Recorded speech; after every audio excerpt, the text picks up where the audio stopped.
Force that. Rogers has got an intercept here.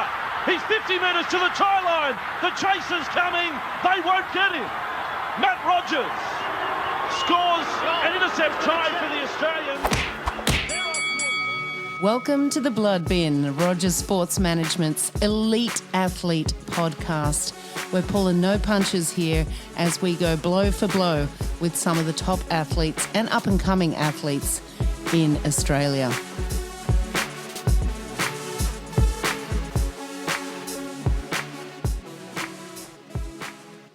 I'm sitting here with Australian cycling royalty Robbie McEwen, 3 times green jersey winner in the Tour de France. Huge achievement. 2-time Aussie road champion.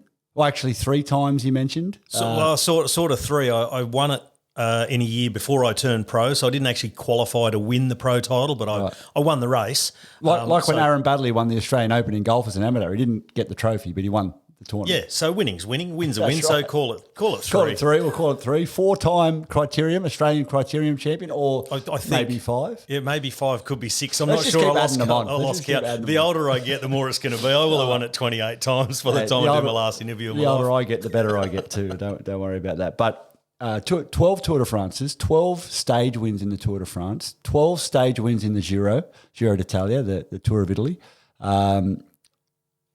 Many wins throughout your career, 170 plus victories, professional victories. That is an enormous achievement. Where did it all begin? On the BMX bike, just around Daisy Hill where I grew up. When we were growing up in the 80s or late 70s, that's sort of when BMX started to emerge, and we used to go down in our sort of dragster style bikes and go down to where someone had dumped a bunch of dirt and kids had been riding over it. That became the local jumps, and we were down there on the bikes that we had at the time. And BMX, hardly anyone had one. And then it really caught on, and we wanted to be a part of it. And we went to the local track. We had a go. We joined the club, got all the gear, and started racing from when I was I think I was 8.5. Yeah, and right. it just absolutely hooked. Yeah, right. In the BMX side of things. Yeah. Everything about it.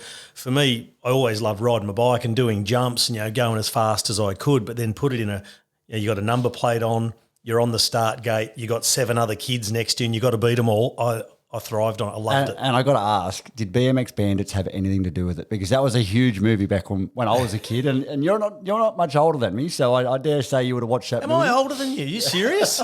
You wouldn't say it. No, you wouldn't say it. You probably don't look it, but yeah, you haven't been beaten up for your whole life like I have. It had a bit to do with the motivation of BMX Bandits. I mean, we were already racing at that point, and the stuff that was going on, and it was sort of kind of similar, but it wasn't real BMX racing. And then there was a bit, but it made us that bit more motivated. Like, Right. oh, look how important our sport is. There's a movie about it. Yeah, right. So Nicole Kidman, you've motivated someone else into being a world champion. Well done.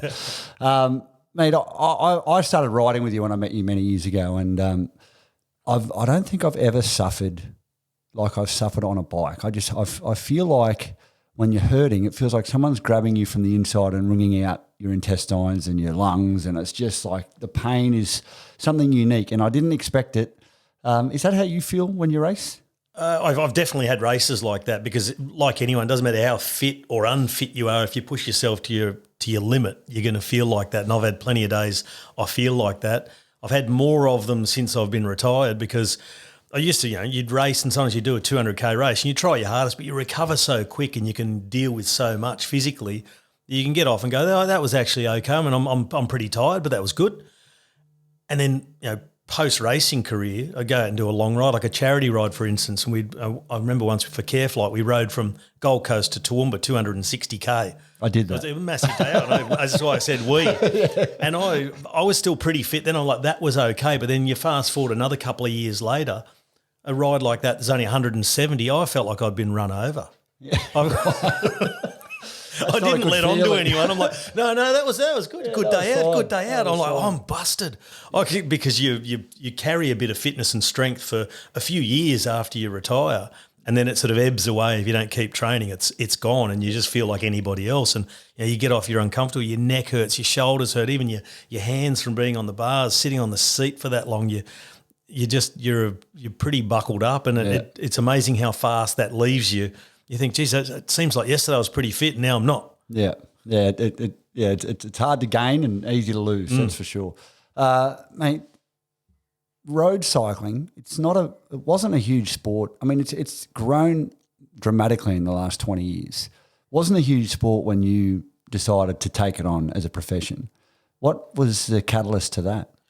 Yeah, it was a pretty niche sport back then, but being on the BMX, it was already riding a bike, so it wasn't probably a massive jump. And I'd heard of some kids out of BMX going across and trying track racing because it's, the short, high-octane stuff, and they were really suited to it and doing quite well. And then a mate of mine who used to race BMX with, Darren Smith, who was from the Gold Coast, he crossed over and started cycling at about the age of 14 or 15, and he had really big success. He's one of the best juniors in the country. Was doing really, really well. And I remember sort of hearing about what he was doing. And, I'd seen when I was a little kid, Commonwealth Games, 1982, saw Kenrick Tucker on the velodrome at the Com Games winning the sprint. I mean, the Rockhampton Rocket with his gigantic thighs, it was just so impressive. And I thought one day I'd like to give that a go. And, whenever there was a velodrome near a race that we did, we'd jump on, have a whiz around, see how quick we could go. So it was always in my mind that I wouldn't mind trying out, racing on the track or riding on the track just to feel how fast it is. Yeah. And I came to a point where I did the World Championships in 89 when I was 17, and it felt about as far as BMX was going to go for me. The next sort of step was trying to turn pro and go into the US where you could actually do it as a pro. But I was only 17 and racing grown men of, 24, 25 at another league. And I just was not ready for that. And I sort of felt like I've done what there is for me in BMX, and I just went for a change of direction. I had a break. I actually started going to the gym every single day. I ended up in a bodybuilding competition. You did after not. about 3 or 4 months. Yeah, I got second. I got a trophy and everything. Come on. Yeah, I know you might be. I was huge. I must have weighed 73 kilos. Is this a scoop? Is this a scoop to the blood People bin? know, my schoolmates still take the piss on me for it to this day. My little shiny purple trunks. Oh, wow. But mad six-pack. And I bet. won a trophy. Lean, nice. Won a trophy. Big guns. That's impressive. But I straight after that, I'm like, this is not for me. I mean, the tanning, the little tiny trunks. I'm like, no, that's not me. And so I went to slightly bigger trunks, but still tight in the Lycra, and started having to go at cycling, and just loved it straight away. Yeah. On the track, on the road. And someone had told me, because I thought, I want to race on the track. And they said, if you want to be any good at it, you got to get a road bike and build your fitness up a little bit. So I did that, and I love being out on the road and being able to turn the big gears on a road bike, tailwind and do a sprint. You could do 70k an hour. I thought, this is awesome. Yeah. It was twice as quick as I'd go on a BMX. Yeah. Yeah, it is a good feeling with the wind in the hair and flying down. I just don't like going uphill. I'm not sure anybody does. No, Some just do it quicker. Yeah, exactly. That's true. Mate, now I've read your book, and an amazing book. And one of the things that, I guess, I focus on with my kids, and I'm sure many parents do, of young kids who are trying to achieve in elite sport, and the kids that we look after, is about what does it take to succeed? And I know your dad was pretty hard on you as a mentor and a coach when you were younger.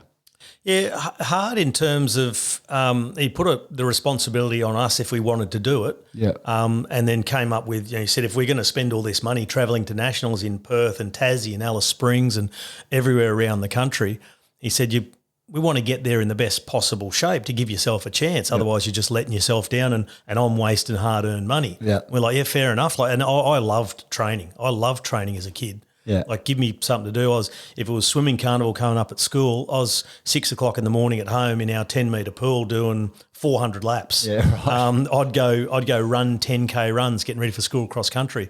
And for BMX was the same. I'd be doing sprints up the road till I spewed. Dad came up with this thing, we called it stepping. So it was like we had a stack of bricks out the back of the house. I remember and this. they're about, probably 2 foot, 60 centimetres, something like that. And it'd be 2 full cordial bottles, so 2 litre bottles filled with water, and you had one in each hand, and you'd be right, left, and then back down. So up, down, up, down, up, down, up, down, and you do it for like 3-minute blocks. Yeah. And heart rate of 180. When you're a kid, your heart's just going brrrr, but just flat out. So heaps of stepping, and then I bought myself I'd worked since I was a kid delivering pamphlets and Hungry Jacks at a servo. So, I put my money went into equipment and training. I bought a home gym. I bought bits for my bikes to be faster, to be better. And and I just, everything was about that. My whole life was just about training to be able to win. That's all I wanted to do. Yeah.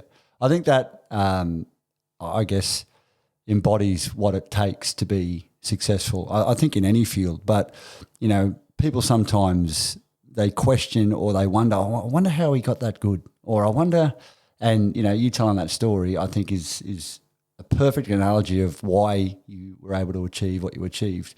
Did you see it when you were a kid as different? I knew that not everybody was doing it, and I didn't understand sometimes why people weren't doing it because I loved it, and I knew if I did it, the result I was going to get. Most likely I was going to be in the first few. And it's one of those things, and yourself and a lot of people who end up being pro in whatever sport they're in, that you love it so much that nothing's a chore, nothing's a sacrifice, like not going to parties or not going out. I mean, you still did all that, I know that, and maybe you could have been even better. No, you know what I mean. There's sacrifice. You don't go to certain things because you go, no, because I'm going to train, or I'm going to go and do another race, and that was my mentality the whole time. It felt like a reward that I could do more. Yeah, I think you're right, and I think the minute I see a young person who's on a pathway wince at the thought of having to do more work, I in the back of my mind, I think, not going to make it. No, don't really want it. Yeah, you got to want it more than anything, really. Yeah. And it sort of borderlines on obsession. Would you agree? Oh, easily, yeah. And it's, I mean, for me, I've actually been thinking about it a little bit sort of lately, post-career. You become, sometimes to your detriment, you become really selfish too. You don't feel like you're doing that at the time because it's just you're so focused. Yeah. You just do not see anything else around you, blinkers on, and that's something I've been actually consciously trying to work on within myself, to think to myself, you're no longer a pro sportsman. Don't try and find a more open mindset. A more open to other people and their needs, and because you can actually get bogged in your own obsession, and it becomes sort of who you are with that focusing on yourself. I've had to try and pull myself out of that. Yeah, I think definitely as a professional athlete, there is, I mean, everything for me personally when I was playing was about the week leading up to the game. It was about my whole life encompassed around me, my body being right for that moment where I had to perform. Then it was recover, and then go again. But I was chatting with Craig Alexander, Crowie, the world champion Ironman, and he told me, he said, I hear so many people say that our sport's selfish, or that professional athletes are selfish. I see it as I'm setting a great example for my kids of what it takes to achieve. Yeah. And I agreed. I'm like, yeah, you're right. Actually, I feel like we do that. Yeah, you set a good example, but then there's always two sides to a story, because if you ask the other people, and I've heard it from people who have had parents who were fantastic sports people, really successful and completely driven, and setting a really good example of work ethic to their kids. Just forgetting to be a parent. And then their kids go, there could have been a little bit more parenting there. And it is. That's the balancing act. That's the most difficult thing. The flip side. Yeah. Mate, you're a 17-year-old. You're at the BMX World Champs or Australian Championships, and to make money you've got to go overseas. But you chose to jump on a road bike and go the other way to Europe, not to the US, to cycle in a sport that I dare say back then and even now, outsiders from Europe are frowned upon or looked on differently to the way that, the Belgian cyclists or the French cyclists or the Italian cyclists are looked upon. When you went over there to try and make it, did they just roll out the red carpet? I'm sure they didn't. No, they didn't. And I mean, there were some pioneers over the years. I mean, you go right back into the 30s, you had Hubert Opperman, those guys, Snowy Munro and blokes like that, they went over there on a boat to go and ride the Tour de France. They were on 3.5 weeks on a boat, and running laps of the deck, or they had really basic sort of rollers that they could ride the bike on for a bit. But 3.5 weeks of almost no training while they're on a boat to get to the Tour de France. But then you had, as you go through the years, then you had then really, I guess the first big name, Phil Anderson back in the 80s, and then Alan Piper, Neil Stevens. And then it sort of really picked up as the Australian Institute of Sport was formed. That became a real pathway for riders like myself to get that international experience, get the exposure in Europe with the Australian national team. And it was off the back of that then the current generation who are pros, and even guys like myself who are already retired, we've all gone through that system pretty much. Yep. And it became then so well known amongst the European team directors. They were trying to pick out Aussie riders out of those squads. But when you go back a few years before that, you're flat out getting a run anywhere. You had to know someone who knew someone who owed someone a favour, and then get you in the team. And if you performed really well, you might be a chance, even if you were better than 90% of the squad. Didn't matter. If you were in France and you weren't French, you weren't a big shot of getting a spot. Yeah. But then that sort of all changed through the AIS program and the Australian national teams going overseas and just blokes winning left, right and centre, and the team directors over there, the big managers knowing that what system you were coming out of. They knew it was a reliable system. It wasn't a drug-fueled system, for example, to put it bluntly. So they knew we're getting quality. Yeah, right. And we know we can work with this. Yeah. And so it became not easy to get a spot, but you had a platform that people were already looking at then to pick riders out of. So you went over in 94 as a youngster. You didn't turn pro till 96. What were those 2 years like? Was that with the Australian team riding and doing bits and pieces? Yeah, that was with the Aussie team. It was a lot of fun. I mean, went over there, never been to Europe, so suitcase and a bike and get over there. And with our first race, we landed in Germany, drove across to where we stayed in Austria for a couple of days, and then we were off to the Czech Republic to ride a race called the Peace Race. It was like Amateur World Cup stage race, so over 7 or 8 days. And, all the things of driving through there, but the borders were still shut. You had to get visas at the border. It was sort of the Iron Curtain pretty much still, like in those days. Well, there were no open borders back then. No, you had to stop everywhere. And there was 3 hours at the border trying to get visas. Got in there and it was a bit overwhelming. You see all these national teams, the Germans and the Danes and the French and the Swiss and whatever else. And never done an international race before. By the end of that week, I'd won 3 stages. Wow. And my teammates are going, "You are going pro." You're good. I was settle down. It was good to win them, but it's just a piece race. They're going, just the piece race, mate. Do you know what it is? And then I sort of started doing a bit of research and went, holy shit, this is a bit of a big deal. Yeah, right. Went to the very next race, the Tour of Holland, fell off on the second day, nearly broke my back, and I was out of the race. I went crashing back to earth, literally. Yeah.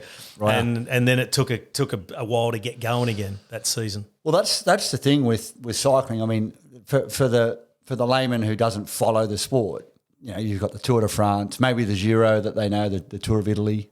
But there's so many more big races in Europe that, many don't know about, like the Paris-Roubaix and the big one-day classics. They're huge over there, aren't they? Yeah, if you talk millions of people watch those races. If you talk about the Tour of Flanders, it's a one-day race in April over all the cobbled climbs in the Flanders region. And Belgium is not completely flat for those listening. Big parts of it are. The west is and the north is. You go down in the southeast where in the French-speaking part, it's really hilly, and in the Flanders region, in East Flanders, it's hilly. It's really up and down, lots of cobble climbs. And that race, the only thing you could compare it to make, pardon me, people understand is it's like the Melbourne Cup.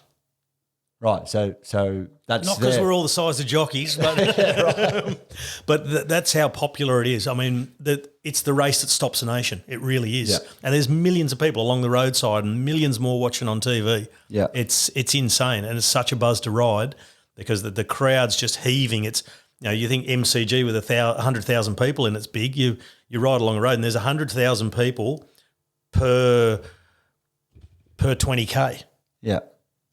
And they just stretched the whole length of the course. The whole way. Yeah, on the climbs, they're 10 and 20 and 30 deep. Yeah. Screaming their lungs out. And it's really, really good. It's a great atmosphere. So you turn pro in 96. You go to a Dutch team. Now, that's Rabobank, I believe. Yep.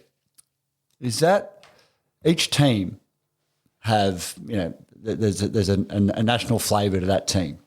How do the teams differ in communication? Do you have to learn how to speak Dutch? Does everyone speak English? Or, I assume that not every rider speaks English. No, and a lot of teams have sort of multiple languages they'll use to get by. And it's funny now, most of the teams will have English as their main language because there's such a spread of nationalities and it becomes the common one.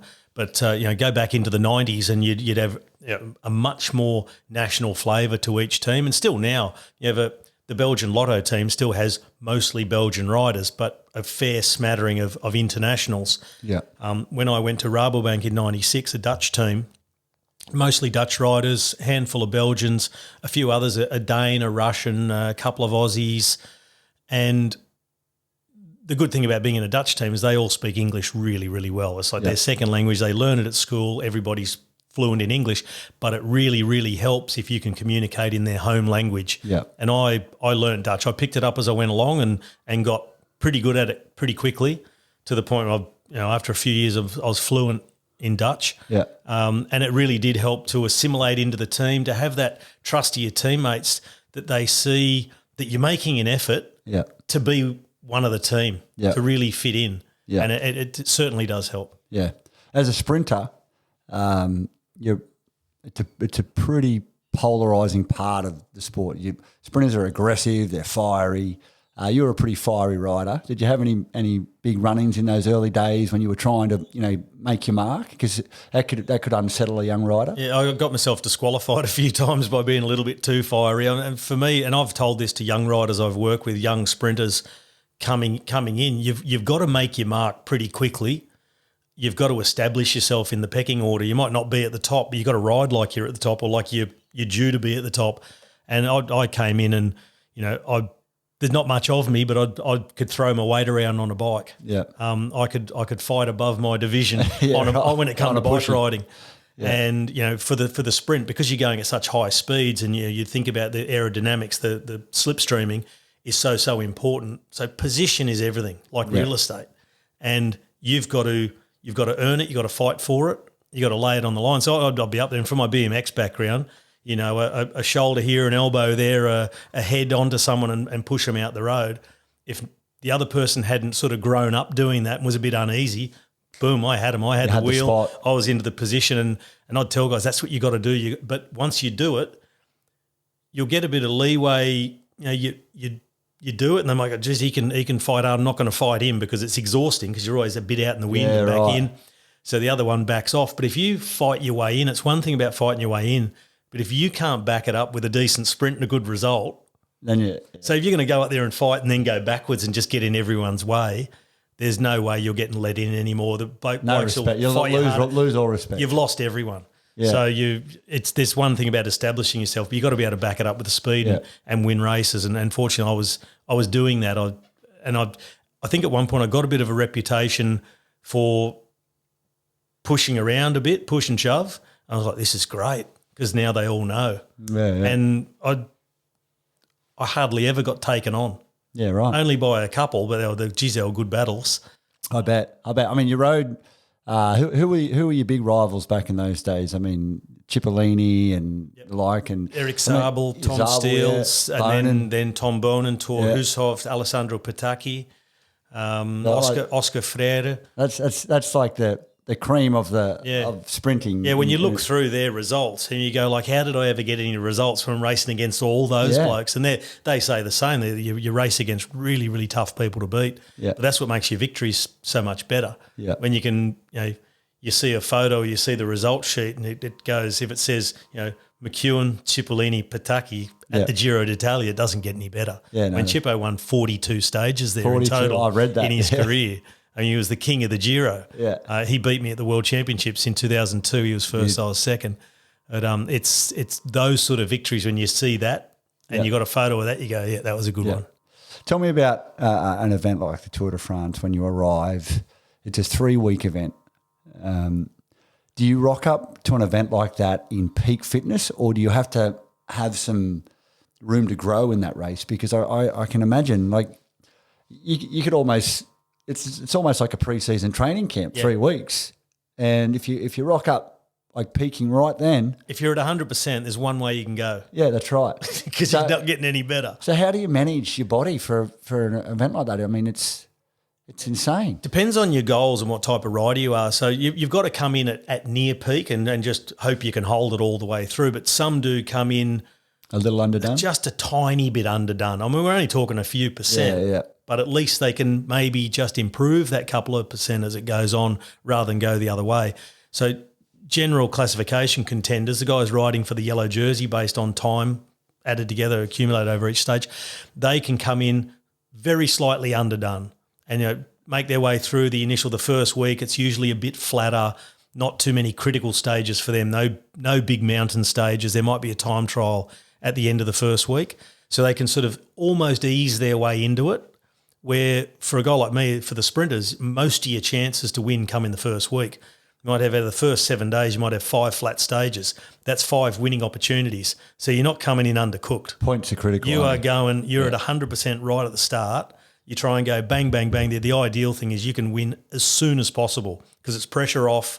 If you're going for the green jersey, you've built up big points. You need to score in all of those. So you need to be at your best and then hang on for grim death. And that's what makes it even harder. Well, because the really hard stages are still to come and you're feeling cooked. Well, this is the thing, and what a lot of people don't realise is it's not just start and then finish and then start the next day.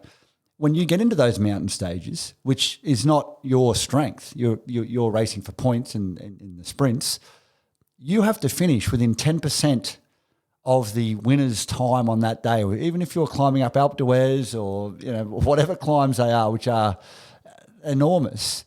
How important is it to have a team around you to support you through those stages? Yeah, it can be really important. I mean, I've done a few of them on my own, but I've done a number of them where I've really relied on teammates because when you're climbing a mountain, you can only go your speed, and someone around you is no more than moral support because they can't make you go quicker. But once you get over the top and you get down onto a descent, especially if it's more a gradual descent, or you're coming into the long valley roads, that's where your teammates are worth their weight in gold. They drag then you can sit in the wheel, you can sit in the slipstream, you can swap the work on the front, and with a few of you, you're a lot faster than riding on your own. And if I didn't have guys sometimes wait for me to ride with me, I wouldn't have made it on time. Because as you said, there's a percentage every day, depending on the terrain and the length of the stage and the average speed of the winner, they calculate the time cut, which was in a mountain stage will often be around 14 to 16% of the winner's time. Right. Rule of thumb, you've got about 45 minutes, which sounds like a lot. 45 minutes behind. Geez, that's a... Geez, the stages go for like 7 hours. They can go that long. And so but the easy calculation is when you're hearing that the winner's crossing the line, you need to be underneath the 10K to go banner. Right. If you're not inside 10K to go on a mountain stage and they've crossed the line, you're in trouble. Yeah, okay. Because you calculate 15K an hour while you're climbing. Yeah. That's 4 minutes a kilometre, 10K, 40 minutes. You're starting to play with fire. So if you're inside 10, you go, okay, if I'm just holding reasonable tempo, I'll make it. Yeah. But, geez, we've had some close ones. Oh, I bet. And they're pretty brutal? Oh, it's ridiculous. So you're just – because it's not just one mountain. You'll have a mountain stage with 4 or 5 big climbs. Now, 3 of them they'll take you an hour and 10 minutes to do that one mountain. And you descend down for 20K, you hit the next one, you do the same again. Wow. So it's a day of just putting yourself right at the limit of not your absolute red line limit because you can only do that for a short distance, but you've got to calculate your limit you can do for 5 hours. Yeah. This is how hard I can ride for 5 hours. It's hard to know because you're also conscious of I can't lose too much time. So you've got to push yourself and you're teetering on the edge of blowing yourself up. That's where you've got to be. And what are the Tour de France officials like in terms of like if you're coming down the straight and you're 10 seconds behind the time, they go, oh, we'll just let him through, or they're brutal. They just shut the curtain? They're brutal. They're like, you're out. You're out. Unless they can Unless make French. They can, maybe. There can be exceptional circumstances if you've had an incident, if you've had a bad crash or something like that, and you've taken a long time to get a new bike and it's put you a long way behind. You've been dealing with the medics because you don't. I mean, you can get treated roadside or on the road, but a lot of stuff there's just no time to lose. So if you can possibly get up off the road if you've had a stack, you get back on the bike and you go and you assess the damage as you as you go, unless something's broken, you know straight away I'm out.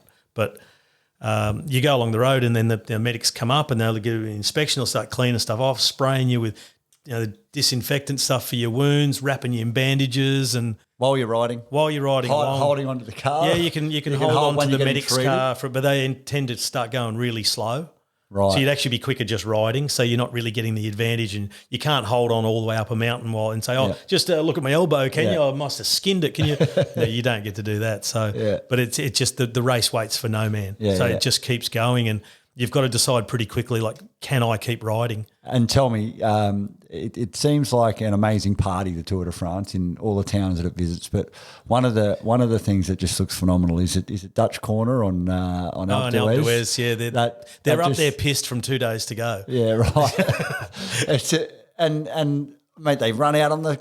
I mean, I watched that event and I just think this is so dangerous. Have you ever had any incidents with crowd jumping in the way? Or? Yeah, I've had little ones. I mean, I used to say most of the time when I was in the mountain stages, by the time I got there, the people were all clapped out. They're already walking back down the mountain, or they're sitting in their picnic chairs because they'd been there for hours seeing others. And, I was in the last group coming through. But no, the enthusiasm there, like on Dutch Corner, it doesn't matter if you're first or last, they're going absolutely bananas. Yeah. Same thing goes for the fans from the Basque country. When you're down in the Pyrenees, you get a lot of Basque fans because it's only a short drive for them. Yep. And they're unreal. They cheer for first to last. The intensity's wild. Yeah. There's flares going off and flags and people jumping around and running next to you.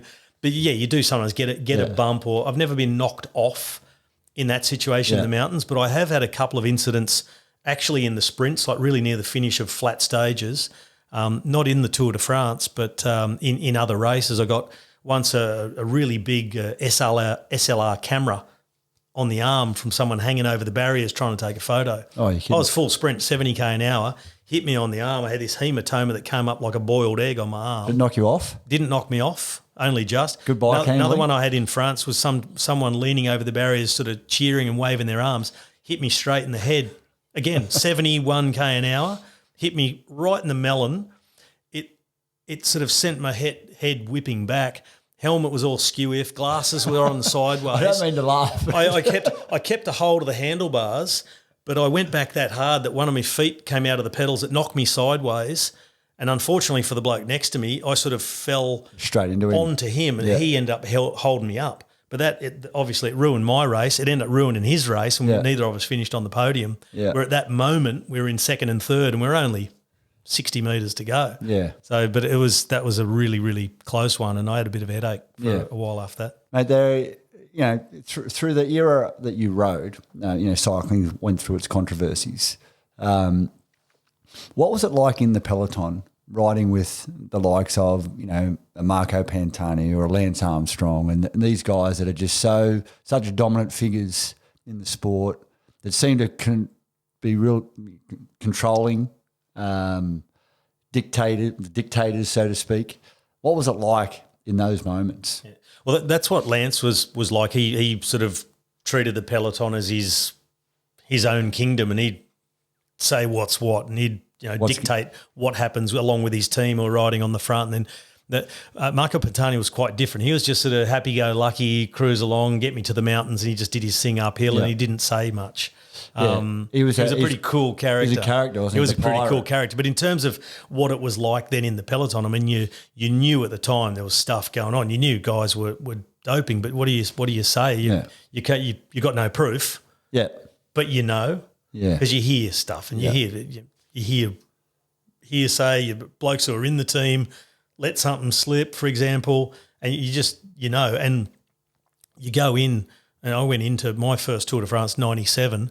I thought, I'm going well, I'm ready for this. I'll have a crack at winning a stage here. I'm in good form.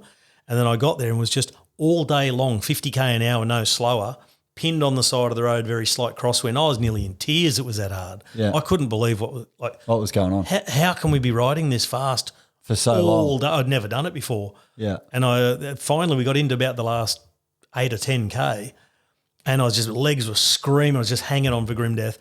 And then there was a big crash and it went all across the road, blocked the road. I was behind it, so on the brakes and you stop, foot out, and I was sort of like, oh, thank Christ for that.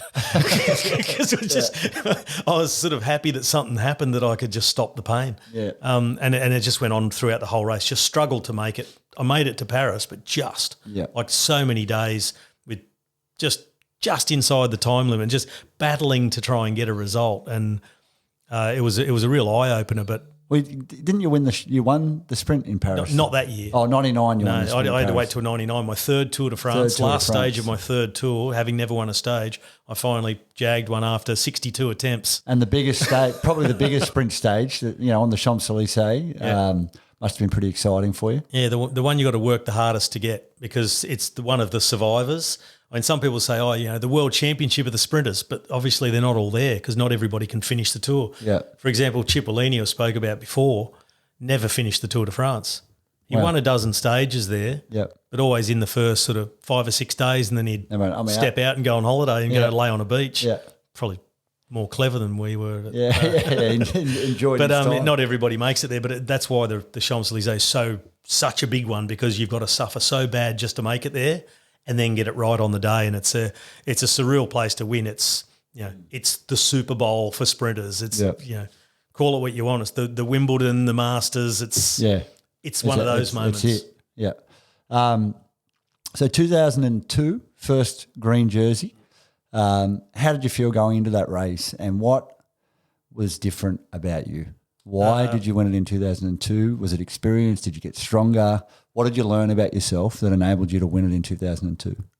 I'd built a fair bit of experience just by racing the Tour. It was my sixth Tour de France. Can't remember. No, it might have been fifth one. Yep. So I'd built a lot of experience in the Tour of just how to survive the Tour, how to just regulate myself tempo-wise, of what I had to do when to survive the race, and also what I had to do to win stages. And I'd already won a stage, so I knew what to do. But that year, 2002, I came into the season like never before. I was just in the form of my life.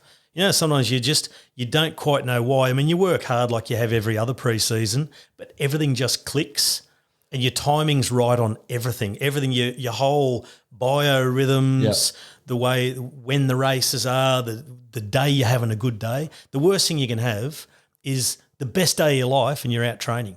Yeah. You want to have that the day you're in it. Yeah, I've had a few of those. It's like me when I go to golf and I'm hitting them so flush on the range. We've all been there. But that's 2002 what was your year. I mean, that's the year I you was came second at Cipollini. Yeah, I was hitting range balls on the course. Yeah. That's what it was like. Yeah. That's how I felt. Couldn't miss. I was flushing it all year. Yeah. I mean, I was in such good form and I started off winning. So heaps of confidence. Yeah. And then everybody else around you, all your competitors, say like, geez, he's flying. And you get more leeway, you get more spaces. They're all intimidated. Yeah. Their confidence is shot because they know I'm lining up against him and I know he's going well. Yeah. And they're already half beaten. Yeah. And I had this thing through that season too. I never overdid it through the season. So I'd have a patch of really good form, but instead of just milking it out until I was properly tired and needed a break, I'd win a race and stick to my plan and say, no, now I'm having a little rest, a week. 10 days a good horse easy. out to spell into the paddock, have a rest. So I was having a spell, fresh. And I say I'm going to have a spell then. Boom, spell, come back. Yep. One race to just get the muscles going again. Boom, start winning again. Do that for 6 weeks, another spell. And it just was like clockwork. And I just went through the season and that it just gave me so much confidence about what I was doing and what I was going to do when I stepped back into racing. Because I felt like as soon as I come back, I'm going to win again. Yeah. And then you do, and it builds and builds. The confidence was sky high.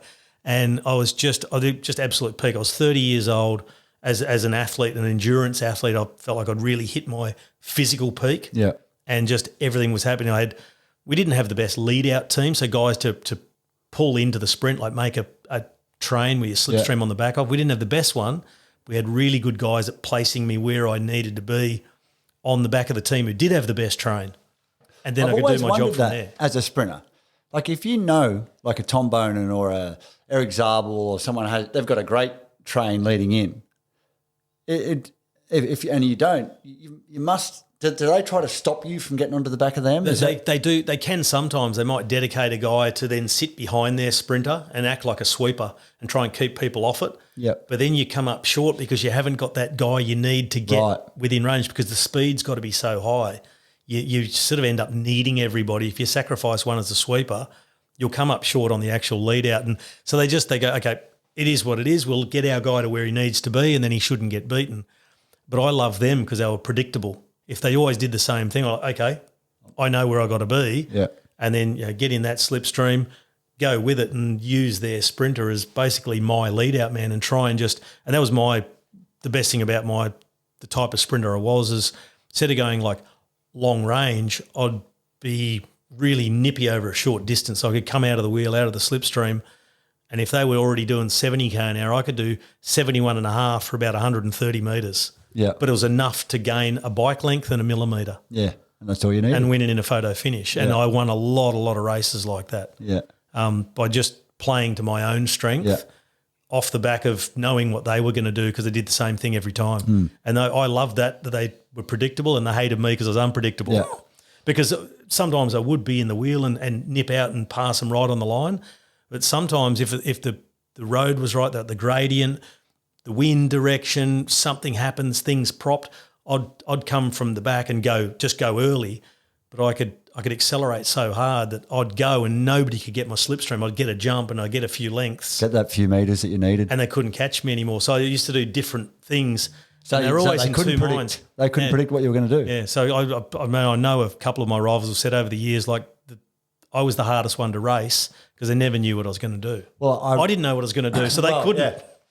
Well, that's how I played footy too. People said, I didn't know what you were going to do. I said, neither did I. So I rode with a professional cyclist over in South Africa many years ago, and he rode with you. And he told me this story. He said, no, Robbie was just different. He had the strength to put himself into position, but he also had the courage to hit gaps that nobody else would hit.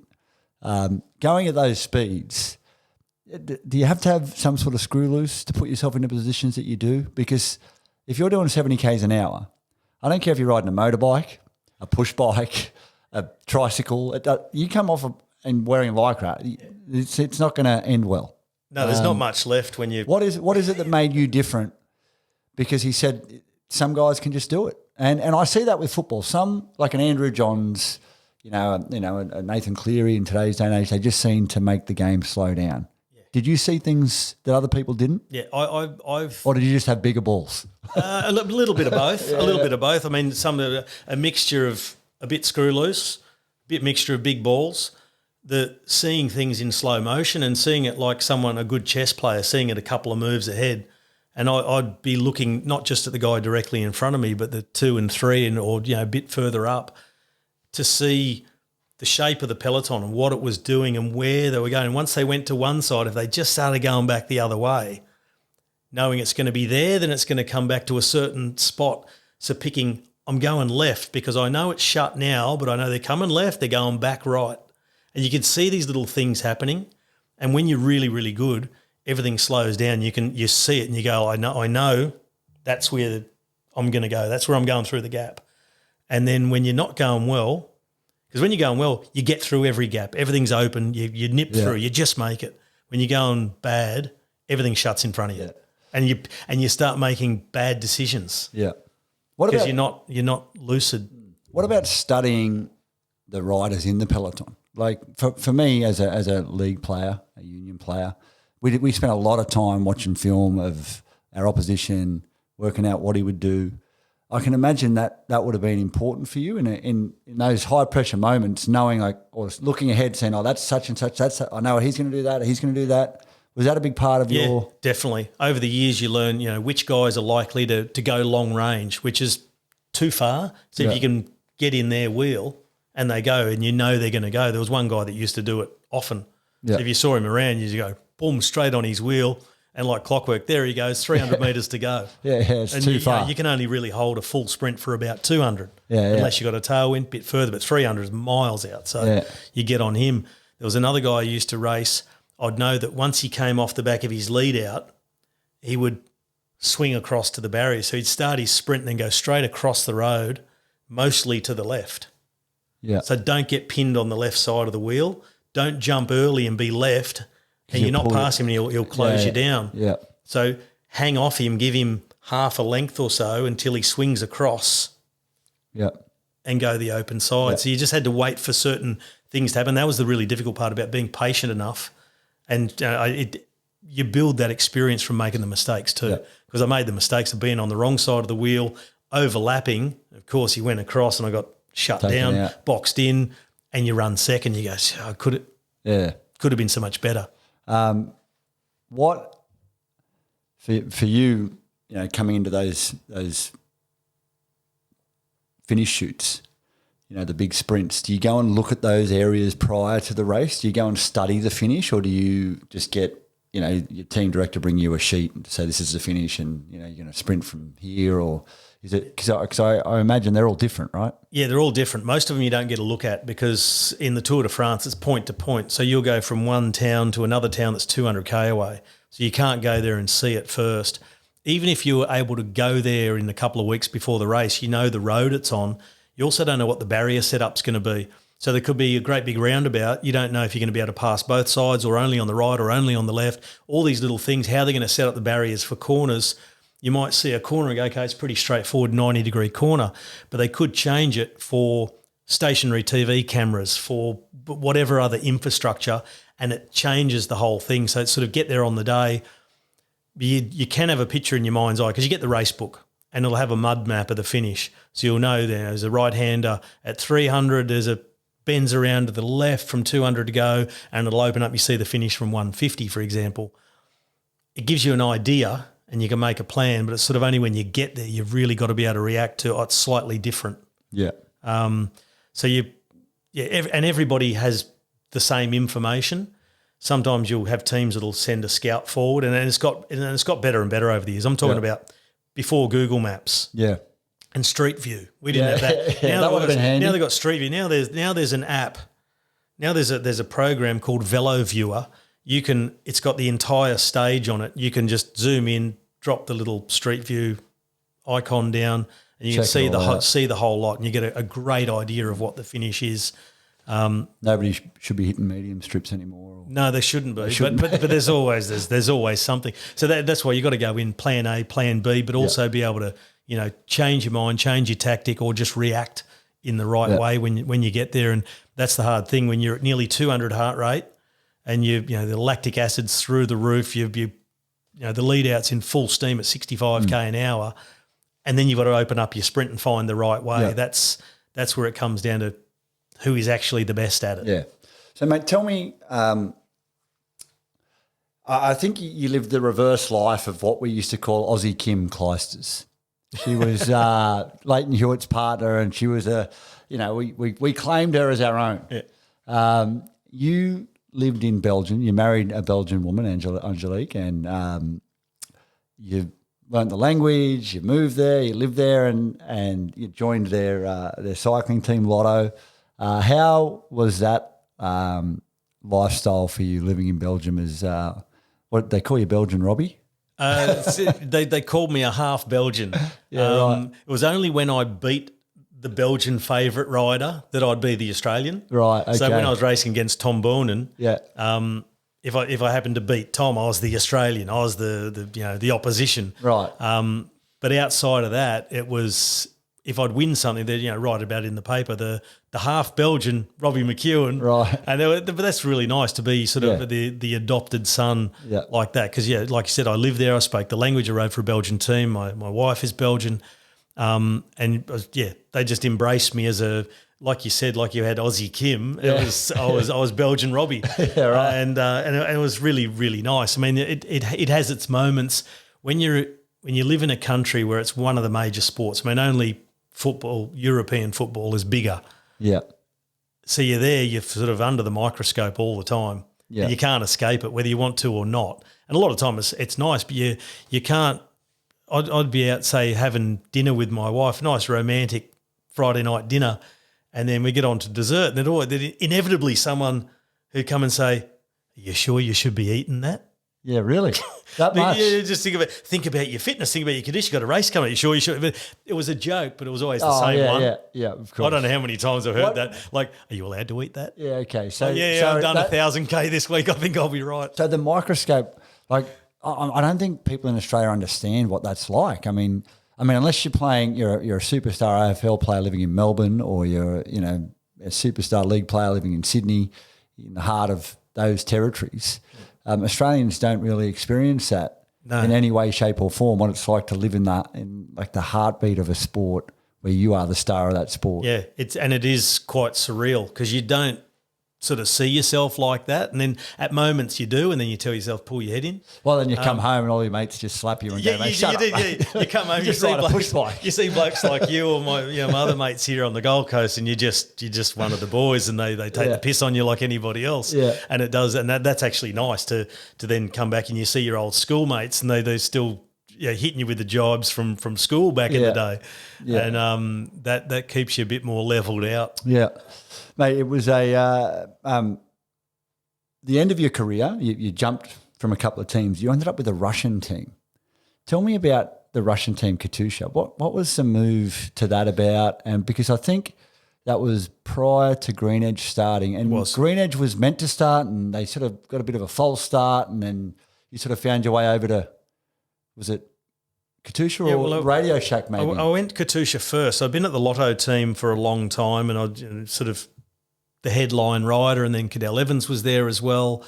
And I got to the end of 2008, and they wanted to renew my contract, but significantly less. And I'm like, that's pretty disrespectful. Yeah, so that was basically like, we don't want you, but here's an offer just in case. Here's an offer so you go away, pretty much. So, but I'd already been chatting to a bloke. He's a Russian entrepreneur, made his money out of restaurants and brewing, and he introduced the credit card to Russia. Right, okay. Through his own bank that he set up, as you do.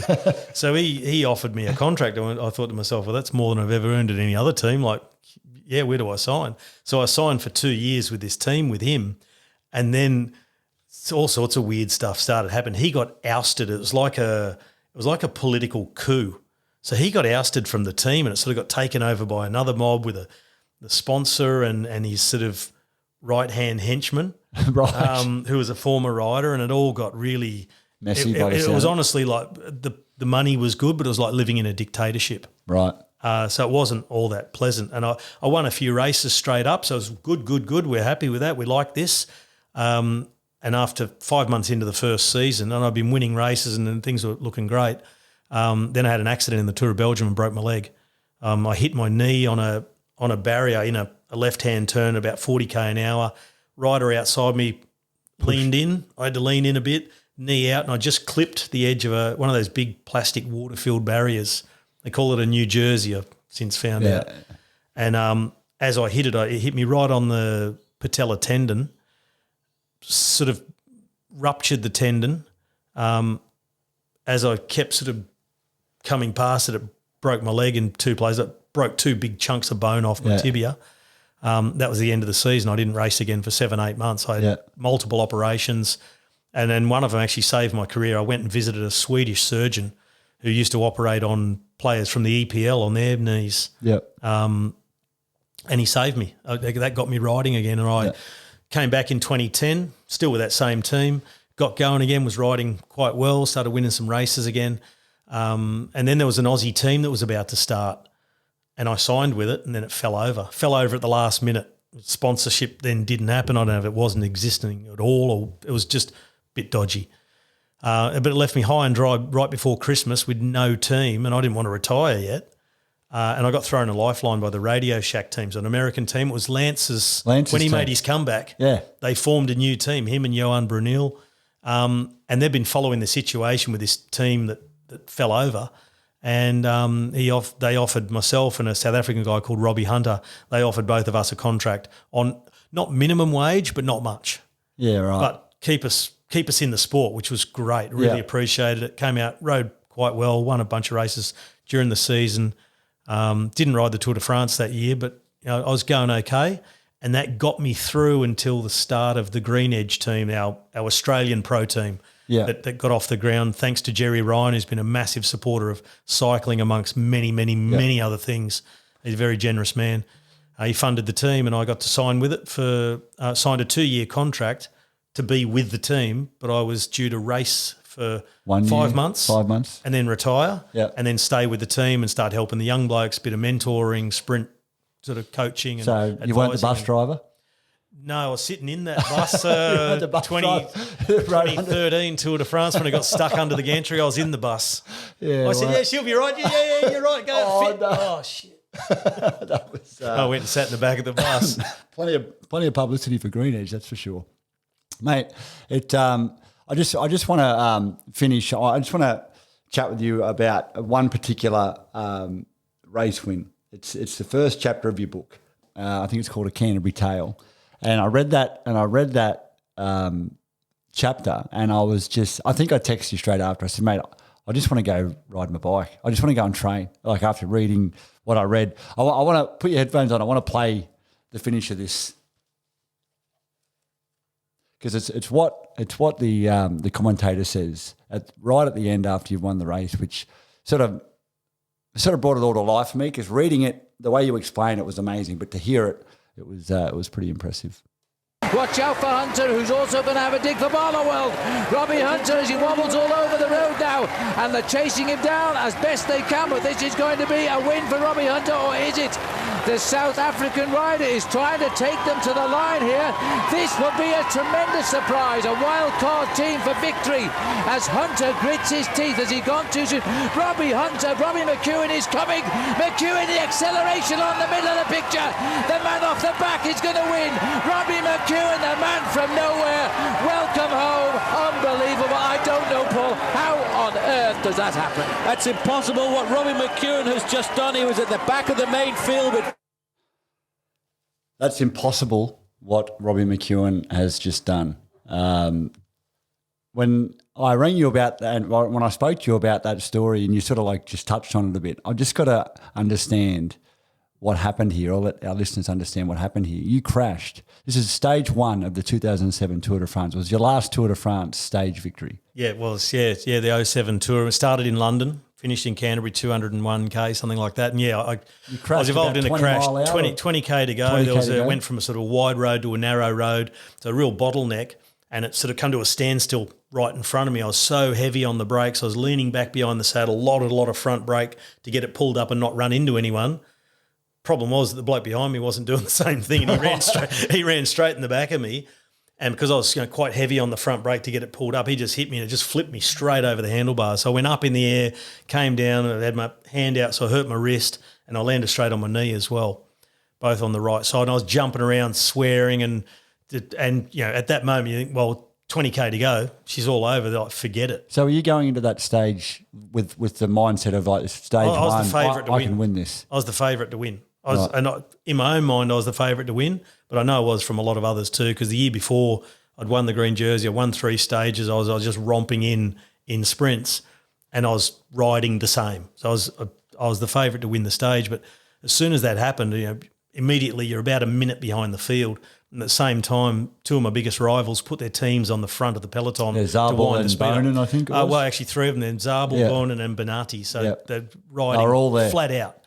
And I had one teammate had seen what happened and stopped with me. He grabbed my bike, he put the chain back on, checked it out. Yep, good to go. Handed my bike on. I'm just going, forget it. It's over. I'm swearing and got back on the bike, started to ride, and he's riding in front of me. I'm like, well, we're no chance. Like one bloke trying to chase the peloton.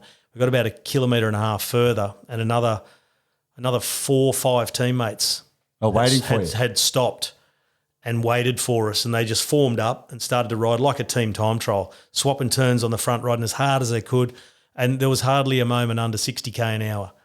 All the way in, and we're like still 16k, we're 50 seconds behind, and 14k, we're 45 seconds behind. Like, we're not going to get there. Then they just start making progress, and then finally we got to the back of the convoy, all the cars behind the peloton, and we got to they're sort of in and out from a little bit of slipstream.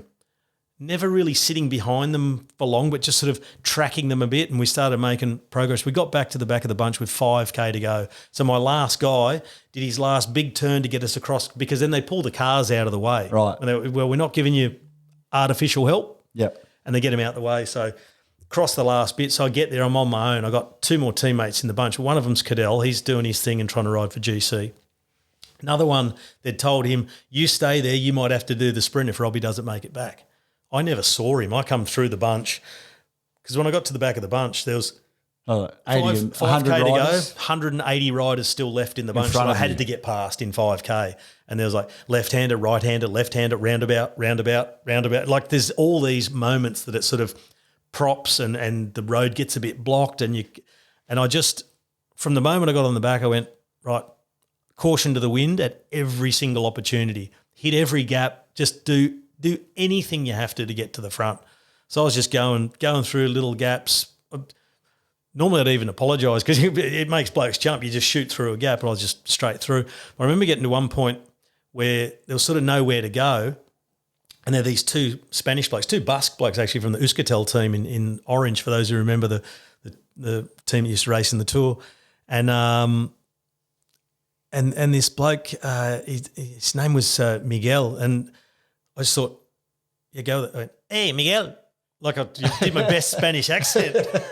And he just thought, it's one of me mates. And he sort of moved and I just went boom, straight through. Oh, really? I reckon in one of the roundabouts I passed 15 blokes in a roundabout. Yeah, right. Just came in hot at the inside and just almost like the no brakes. Yeah. And blokes get like, oh, shit. They give you that tiny bit of room and I just shot straight through. I got my way back and I reckon At what point did you K think? to go I was about 24th. That's miles out of it. At what point did you think I can win this? 100 metres to go. Because we came in, there was a sort of a long-range move by Robbie Hunter from about 450, 500 metres to go, something like that. And a lot of blokes reacted to it and sort of went with it, so they made a big acceleration. I just kept at my little tempo, the same tempo, without making another effort. So it lost me a couple of spots, but I sort of stayed a bit fresher, I think. And then I waited for him. He sort of got to his moment where he died in the arse. And then there was another surge coming forward because nobody wanted to go forward at that moment because it was too far to go in your sprint. And everyone was sort of hesitating like, oh, when to go. And I just sort of followed the wheels coming from behind on that surge, come around the outside. I bumped one guy. I didn't even feel it at the time. I didn't know I bumped him till I watched the video. And I came around the outside and it was when I got to there I went, you can actually win this. And there was a very slight left bend. You couldn't see the finish until 150 out. Yeah. And cyclists have this thing, it's like it's hard to sprint for something you can't see. But you should be sprinting from about 200 to go. Yeah. So coming into that bend, I'd hit the gas. I'd gone long with momentum up and over the top. As we came out around that bend, I was going from outside to inside at full speed, where the others then saw me. They made their kick, but they were going inside to out. So they sort of crossed and missed the wheel, and I was about 5 lengths in front.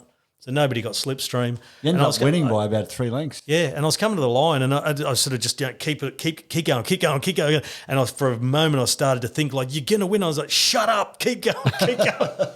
And then I could not believe that I was about to cross the line. You get to that moment, and you just go, "No way!" And I was so surprised. I almost forgot to sit up and sort of, you do the victory celebration, hands in the air. Yeah. I was like, don't forget, chick, what are you? And you did it about 10 metres past the line. Yeah. You realised you think a moment like that, you should be doing something special, something like pretty cool.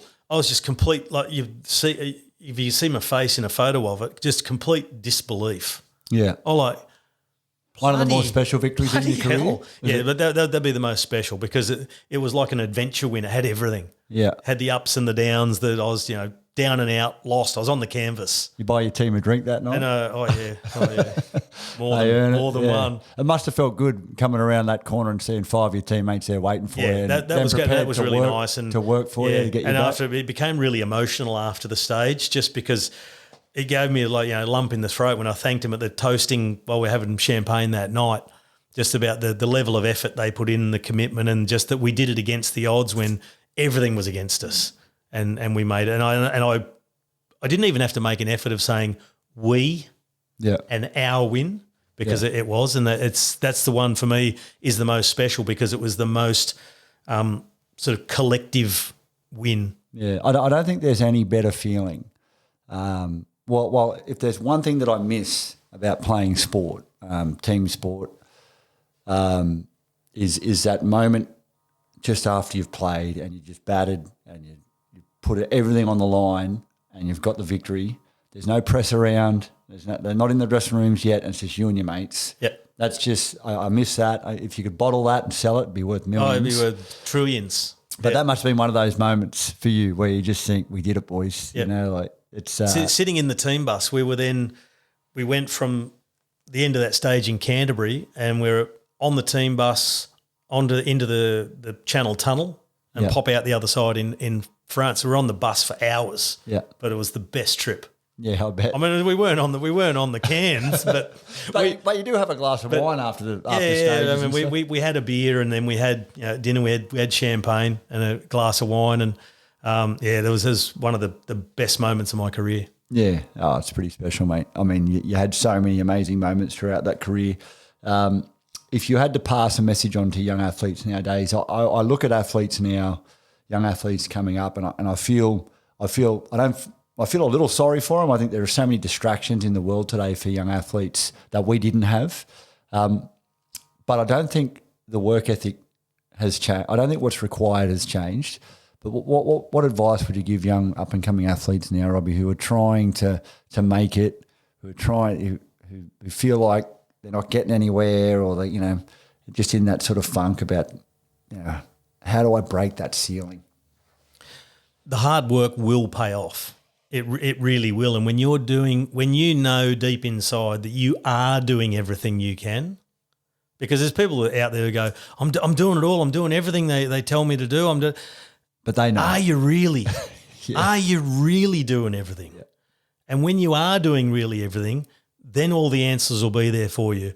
Then you can answer the question, am I good enough? Am I a born star? But because you can be a born star and never really quite make it because you're not prepared to put in the work because you think you're a born star and you think you've got all this natural ability.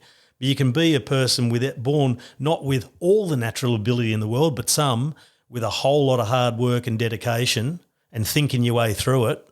Yeah, you can make it. Isn't that true? I love what you just said then. When you actually are doing all the work and you know you're doing all the work. Because everybody knows when they're not. That's when the answers will come. Yeah.